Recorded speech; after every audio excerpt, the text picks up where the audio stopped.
देखिए आज हम लोग पढ़ेंगे linear differential equations. Chapter number 9 है जो डिफरेंशियल इक्वेशन का ही पार्ट है। इसके पहले हम आपको होमोजेनियस फॉर्म बता चुके थे। अब हमारे पास आ रहा है लीनियर डिफरेंशियल इक्वेशन। ये क्या होता है ध्यान से देखिएगा। अगर कोई इक्वेशन ऐसे लिखा हुआ है, देखिए dy by d x plus P बराबर q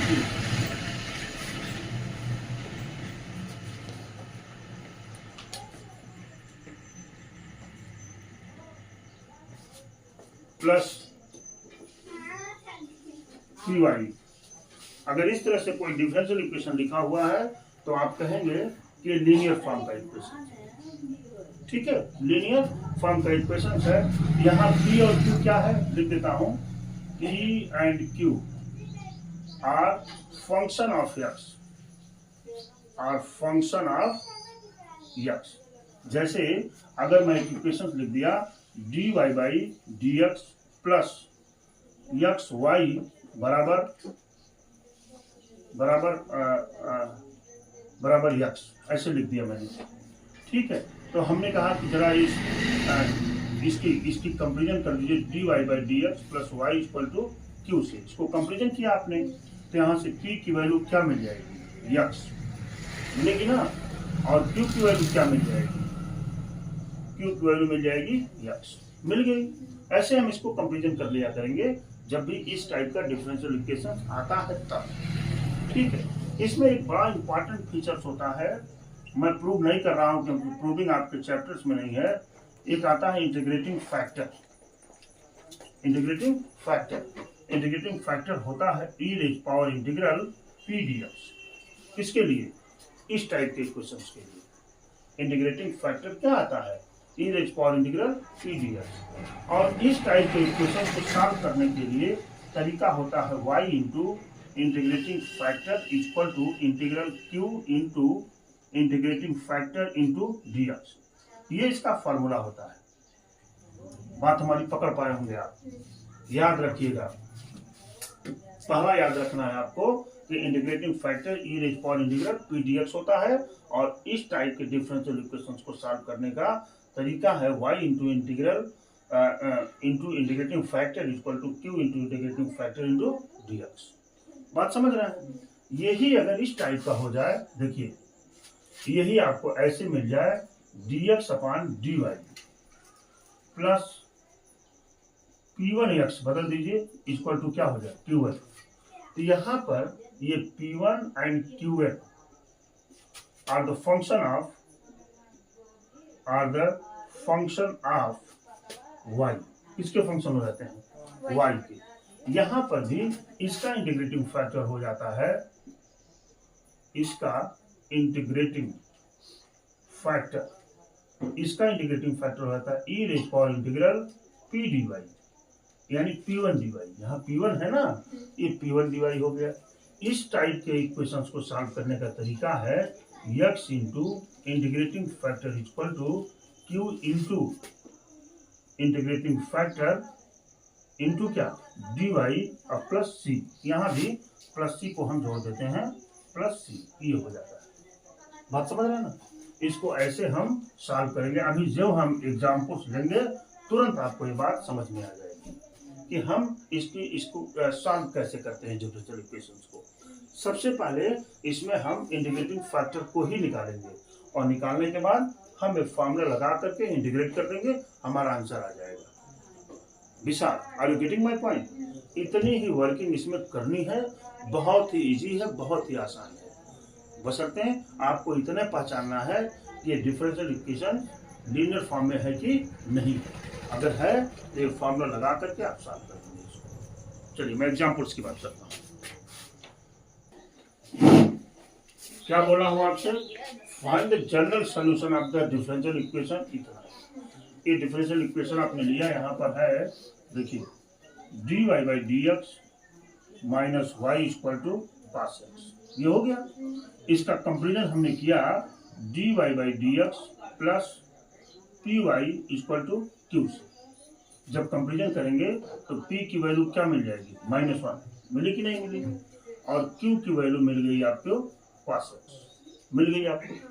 अब आपको अभी बताया हूं कि आप यहां इसके बाद तुरंत जो है निकाल लेंगे इंटीग्रेटिंग फैक्टर।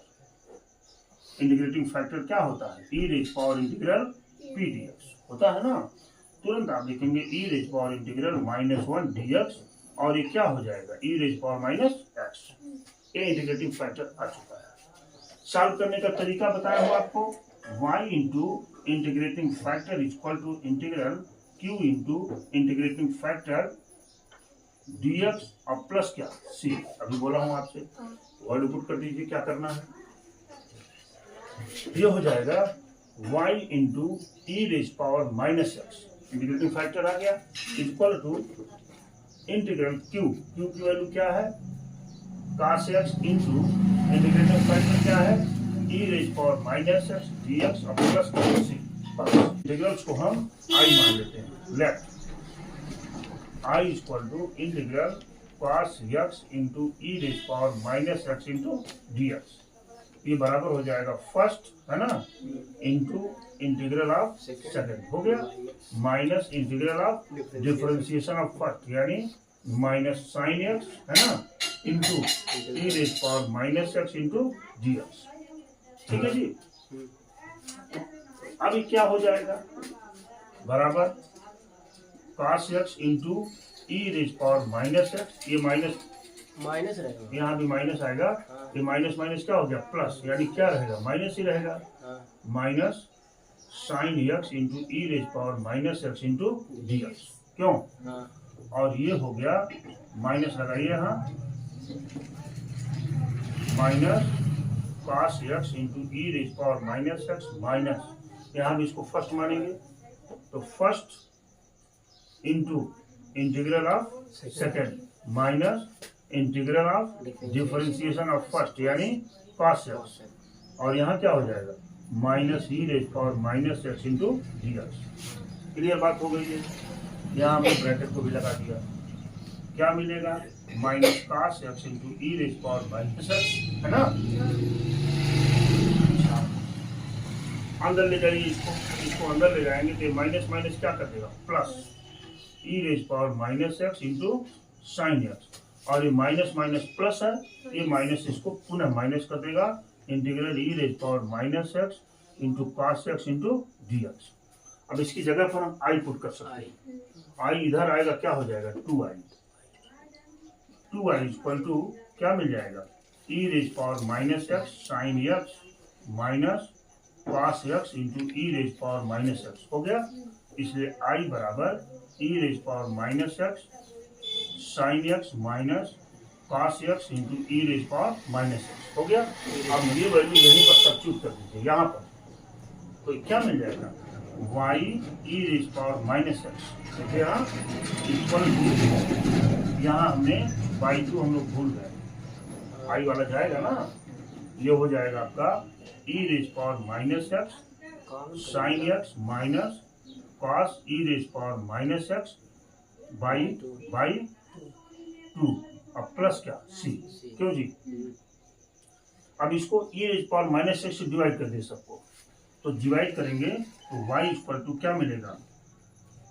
मिलेगा आपको sine x minus cos x by 2 plus c e raise power x मिलेगा कि नहीं? ये आपके आंसर आ चुके हैं। आंसर जरा मिला कर लीजिए, देखिए क्या प्रॉब्लम है, आया है कि नहीं आया।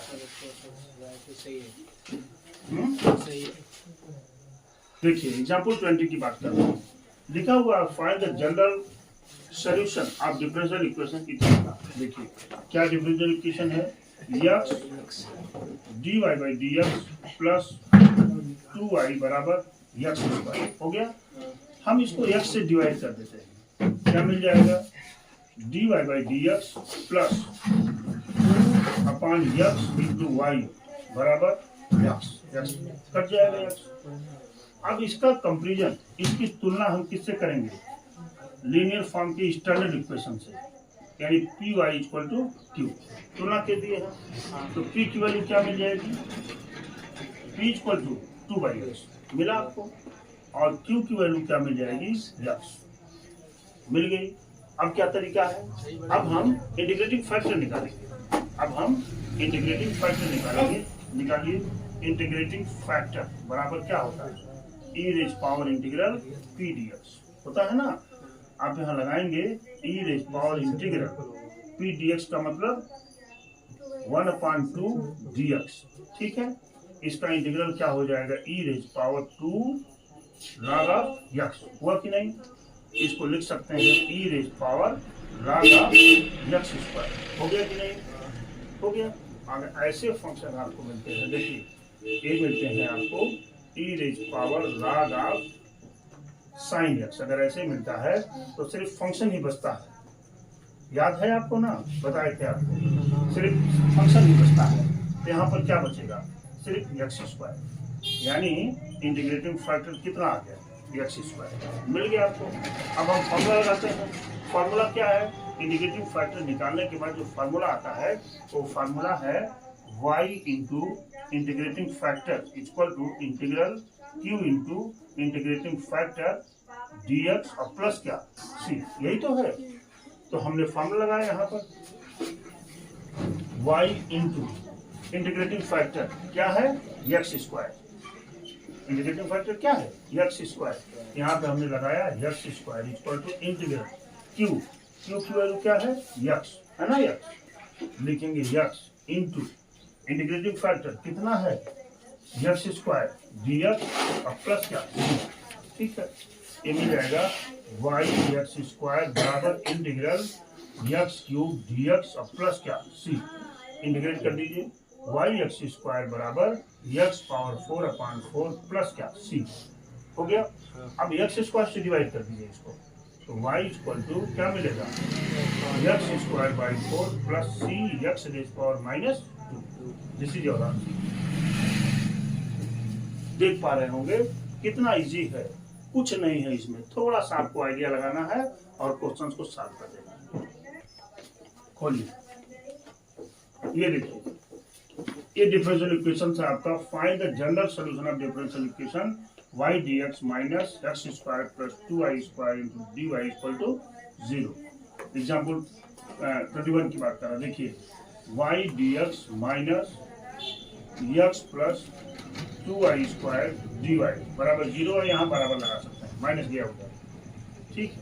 अब y वाले टर्म से आप सबको क्या कर सकते हैं, डिवाइड कर सकते हैं। डिवाइड कर दीजिए, क्या मिलेगा, dx बराबर x upon y plus 2y square upon y, है ना, और dy को यहाँ भी ला सकते हैं। हो गया कि नहीं, क्या मिलेगा, dx upon dy equal to x upon y और प्लस क्या 2y, क्यों, और इधर लाइए dx upon dy minus x upon y बराबर क्या हो गया बेटा 2y, ठीक है।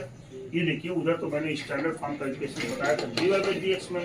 इस टाइप का इक्वेशन जब आएगा तो इसकी कंपेरिजन किससे करेंगे, dy by dx plus p1x बराबर क्या q, इससे कंपेरिजन करेंगे इसका, या यहाँ p ही रखिए, ठीक है। यहाँ से p की वैल्यू क्या मिल जाएगी, p की वैल्यू मिल जाएगी -1/y, मिलेगी कि नहीं, और q की वैल्यू क्या मिल जाएगी आपकी 2y, मिल गई। अब इसके बाद तुरंत आप यहाँ इंटीग्रेटिंग फैक्टर निकालेंगे। इंटीग्रेटिंग फैक्टर बराबर क्या होता है, e raise power integral p dx, और यहाँ पर e raise power integral -1/y into dy, यहाँ dy होगा, ठीक है। ये क्या मिल जाएगा आपको, e raise power minus log y मिलेगा, और e पर जब log का पावर रहता है तो सिर्फ फंक्शन बचता है, तो इस माइनस को हम यहाँ भी ला सकते हैं, क्यों, और जब ला दिए तो सिर्फ क्या बचेगा 1/y, ठीक है, समझ रहे हैं। ये इसका इंटीग्रेटिंग फैक्टर हो गया। फॉर्मूला लगा दीजिए। ऐसे एक्सप्रेशंस को सॉल्व करने का फॉर्मूला है x इंटू इंटीग्रेटिंग फैक्टर, वहाँ y से शुरू होता था, यहाँ किससे शुरू होगा, x से, into integral q into integrating factor, वहाँ dx होता था, यहाँ क्या होगा dy और प्लस c, ठीक है। x इंटू इंटीग्रेटिंग फैक्टर क्या आया है 1/y, समझ रहे हैं ना। q की वैल्यू क्या है 2i है ना, q की वैल्यू हो गई 2i इंटू इंटीग्रेटिंग फैक्टर क्या है 1/y इंटू क्या dy प्लस क्या c। ये y से y क्या हुआ कैंसिल हो गया, क्या बचेगा बेटा x/y equal to integral 2 dy plus क्या c। क्यों, फिर क्या x/y इक्वल टू 2 इसका इंटीग्रल y और प्लस c, यानी x बराबर मिल जाएगा 2y² प्लस c। देख पा रहे होंगे कितना आसान है, कितना इजी है। बस अब थोड़ा सा आपको ध्यान देना है और ध्यान दे करके इंटीग्रेट कर देना है।